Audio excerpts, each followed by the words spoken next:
ओम श्रीमद् भगवद गीता नमः। चैप्टर 13।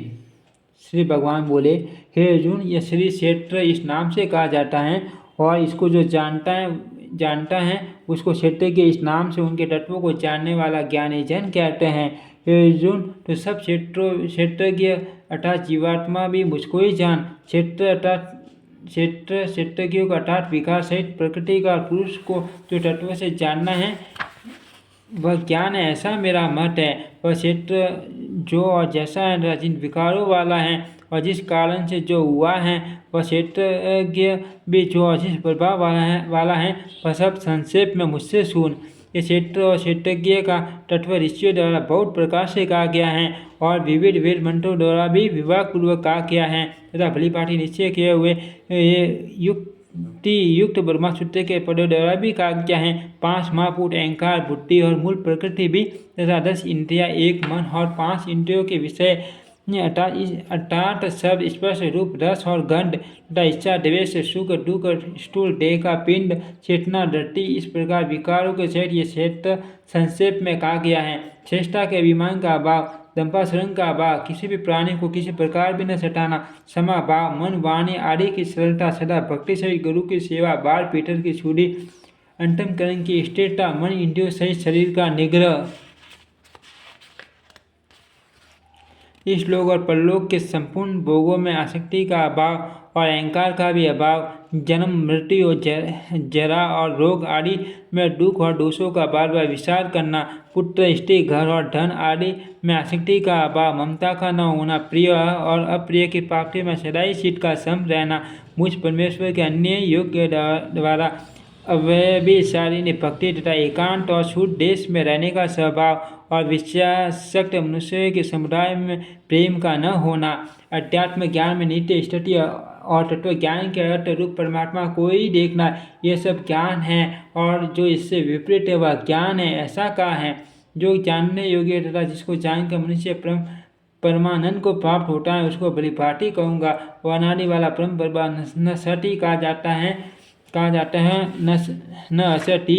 वह सब और हाथ पैर वाला, सब और नेत्र, सिर और मुख वाला तथा सब और कान वाला है, क्योंकि वह संसार में सबको व्याप्त करके स्थित है। वह संपूर्ण इंद्रियों के विषयों को जानने वाला है, परंतु वास्तव में सब इंद्रियों से रहित है तथा आसक्ति रहित होने पर भी सबका धारण पोषण करने वाला, निर्गुण होने पर भी गुणों को भोगने वाला है। वह सरासर सब भूतों के बाद भीतर परिपूर्ण है और सर भी वही है, और वह सूक्ष्म होने से अविवेक्य तथा अति समीप में और दूर में भी स्थित वही है। वह परमात्मा विभाग रहित एक रूप से आकाश के सदस्य परिपूर्ण होने पर भी सरासर संपूर्ण भूतों में विभक्त सा प्रतीत होता है तथा वह जानने योग्य परमात्मा विष्णु रूप से भूतों का धारण पोषण करने वाला और रुद्र रूप से संहार करने वाला तथा ब्रह्मा रूप से सबको उत्पन्न करने वाला है। वह ब्रह्मा ज्योतियों का भी ज्योति एवं माया से अत्यंत परे कहा जाता है। वह परमात्मा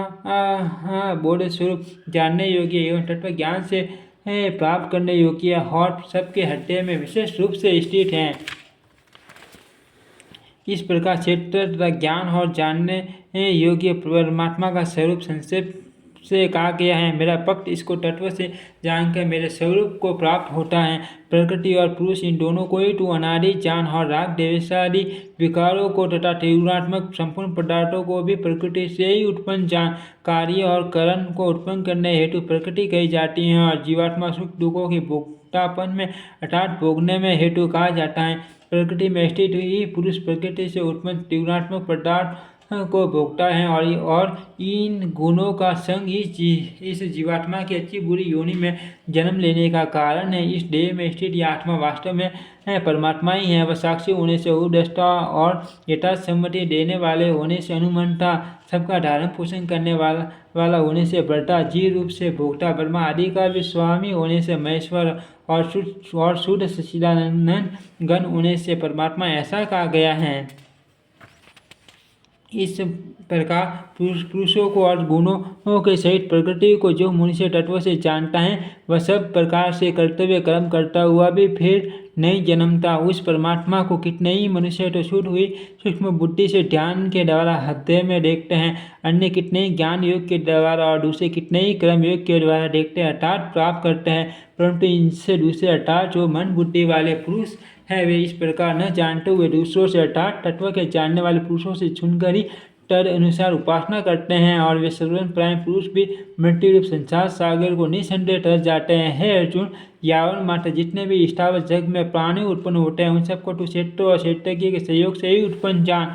जो मनुष्य नष्ट होते हुए सब सरासर भूतों में परमेश्वर को नाश सहित और समभाव से स्थित देखता है वही यथार्थ देखता है, क्योंकि जो पुरुष सब में समभाव से स्थित परमेश्वर को सम्मान देखता हुआ अपने द्वारा अपने को नष्ट नहीं करता, जिससे वह परम गति को प्राप्त होता है। और जो पुरुष संपूर्ण कर्मों को सब प्रकार से प्रकृति के द्वारा ही किए जाते हुए देखता है और आत्मा को अकर्ता देखता है वही यथार्थ देखता है। जिस क्षण यह पुरुष भूतों के पृथक पृथक भाव को एक परमात्मा में स्थित तथा उस परमात्मा से ही संपूर्ण भूतों का विस्तार देखता है, उसी क्षण वह सच्चिदानंद घन ब्रह्मा को प्राप्त हो जाता है। हे अर्जुन, अनादि होने से और निर्गुण होने से यह विनाशी परमात्मा शरीर में स्थित होने पर भी वास्तव में न तो कुछ करता है और न लिप्त होता है। जिस प्रकार सर्वत्र व्याप्त आकाश सूक्ष्म होने के कारण लिप्त नहीं होता है, वैसे ही देह में सर्वत्र स्थित आत्मा निर्गुण होने के कारण देह के गुणों से लिप्त नहीं होता। हे अर्जुन, जिस प्रकार एक ही सूर्य इस संपूर्ण ब्रह्मांड को प्रकाशित करता है, उसी प्रकार एक ही आत्मा इस संपूर्ण क्षेत्र को प्रकाशित करता है। इस प्रकार क्षेत्र और क्षेत्रज्ञ के भेद को तथा कार्य सहित प्रकृति से मुक्त होने को जो पुरुष ज्ञान नेत्रों द्वारा तत्व से जानते हैं वे महात्मा जब परम ब्रह्मा परमात्मा को प्राप्त होते हैं। ओम तत्सदिति श्रीमद्भगवद्गीतासु उपनिषदसु परमा विद्यायां योग शास्त्रे श्री कृष्ण अर्जुन संवादे क्षेत्रज्ञ विभाग योगो नाम त्रयोदशोऽध्यायः समाप्तः। ओम श्रीमद्भगवद्गीता नमः।